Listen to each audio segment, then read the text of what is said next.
ఆయన ఇప్పుడు లాగినాక బాగా డౌన్ అయితే ఇంకా ఆటోమేటిక్ సెట్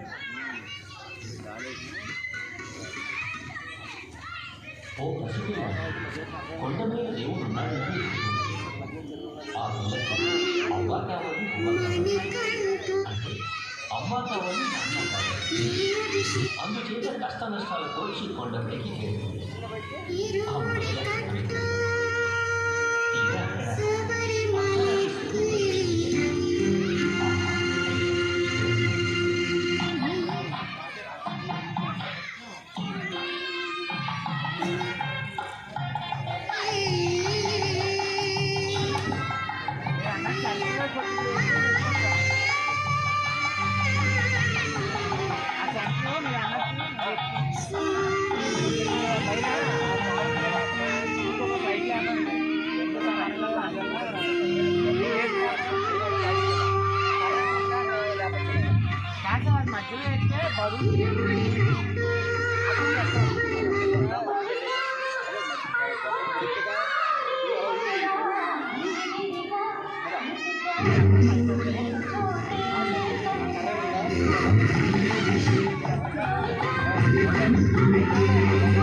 సనాతన ధర్మం వర్ధిల్లుతుందంటే మన ఋషులు ఎంతటి పటిష్టమైన వ్యవస్థ జీవన విధానాన్ని ఇచ్చారో అర్థం చేసుకోండి.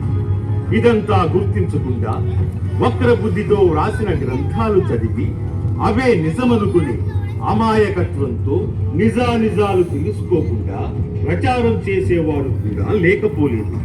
కనుక హిందూ బంధువులారా, తెలిసి తెలియని విషయాలను ప్రచారం చేయడం, మాట్లాడడం వలన ఆస్తమా, చెవుడు వంటి వ్యాధులతో అనేక మంది బాధపడుతున్నారు.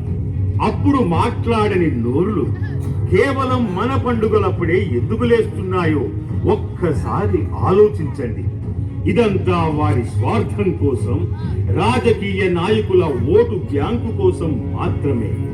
ఇదంతా గమనించకుండా ప్రతి హిందువు నిద్రావస్థలో కునుకుతున్నాడు.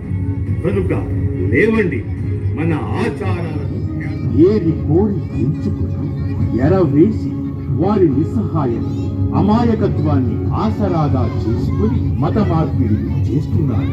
భారతదేశ చరిత్రను, హిందూ గ్రంథాలను వక్రీకరించి అబద్ధపు ప్రచారాలు చేసి ప్రజలను మభ్యపెట్టి ప్రలోభపెట్టి మతం మారుస్తున్నారు. ఎక్కడ తింటున్నారో అక్కడే విషం చిమ్ముతున్నారు. దీని వలన జరిగే పరిణామాలను సైతం పట్టించుకోకుండా విచ్చలవిడితనంగా ప్రవర్తిస్తున్నారు. కన్న తల్లి లాంటి దేశానికి ద్రోహం చేస్తున్నారు. వీరు చేసే ప్రచారాలు ఎలా ఉంటాయంటే, భారతీయులు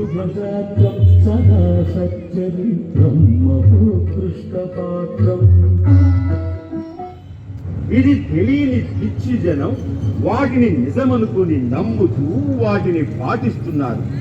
ఎలాగూ హిందూ ఆచారాలనే పాటించాల్సి వస్తున్నప్పుడు మతం మారవలసిన అవసరం ఏముందో ఒక్కసారైనా ఆలోచిస్తున్నారా? తస్మాత్ జాగ్రత్త హిందువులారా. సమాజంలో జరుగుతున్న ప్రతి అంశాన్ని పరిశీలించవలసిన ఆవశ్యకత ఎంతైనా ఉంది.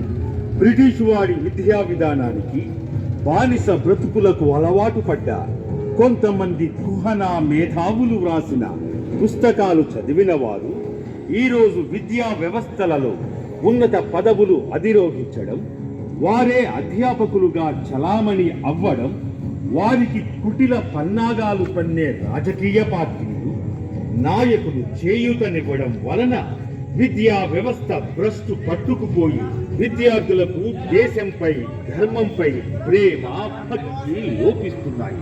దేశాన్ని ముక్కలు చేసి తిరిగి భారతదేశాన్ని పరాయి దేశ పాలనలోకి తీసుకురావాలని విదేశీ డబ్బుకు ఆశపడి అమ్ముడుపోయిన దేశ ద్రోహులు చాలా మందే ఉన్నారు.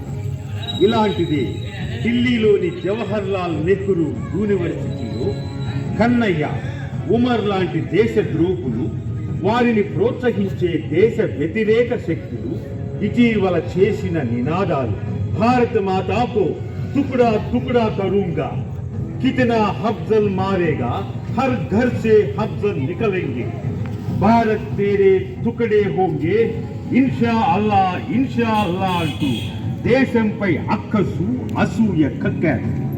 ఈ దేశంలో ఉంటూ, ఈ దేశంలో తింటూ, ఇక్కడ ప్రభుత్వ పథకాలను, స్కాలర్షిప్లను అనుభవిస్తూ ఈ దేశాన్నే నాశనం చేయాలనుకునే ఇలాంటి ఉగ్రవాద దేశ ద్రోహులను ఏం చేయాలో, ఎలా నిరోధించాలో ఈ వీడియో చూసి మీరే ఆలోచించుకోండి.